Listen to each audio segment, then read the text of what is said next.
পূর্বের দেশকে তুফানের হাতে তুলিয়া দেব। সাকিব খান অভিনীত পরবর্তী সিনেমা তুফান আসছে ঈদুল আজহায় মুক্তি পাবে বলে জানিয়েছেন প্রযোজনা প্রতিষ্ঠান। তবে এরই মধ্যে আইন ভঙ্গের অভিযোগ উঠেছে সিনেমাটির প্রযোজনা প্রতিষ্ঠানের বিরুদ্ধে। সম্প্রতি সিনেমাটির টিজার প্রকাশ করা হয়। সেন্সর ছাড়পত্রবিহীন টিজার প্রেক্ষাগৃহে প্রদর্শন করা হয়েছে বলে অভিযোগ পেয়েছে বাংলাদেশ চলচ্চিত্র সেন্সর বোর্ড। এমন একটি খবর জানিয়েছেন সেন্সর বোর্ডের ভাইস চেয়ারম্যান খালেদা বেগম। হ্যাঁ দর্শক, অবিশ্বাস্য হলেও এটাই সত্যি। সেন্সর বোর্ডের অনুমতি ছাড়াই নারায়ণগঞ্জের গুলশান সিনেমা হলে শুক্রবার 10 মে দুপুর 12টার শোতে দেখানো হয় তুফান সিনেমার টিজার। বিষয়টি নজরে এসেছে উল্লেখ করে খালেদা বেগম বলেন, সেন্সরবিহীন টিজার প্রদর্শনের বিষয়টি আমরা শুনেছি।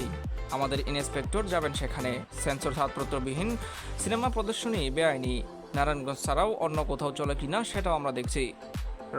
রায়হান রাফির পরিচালনায় একজন গ্যাংস্টারের গল্পে তৈরি হয়েছে তুফান, যেখানে উঠে আসে 90 দশকের চিত্র। সে সময়ের এক নামকরা গ্যাংস্টারের কাহিনী নিয়েই উঠে এসেছে সিনেমার গল্পতে।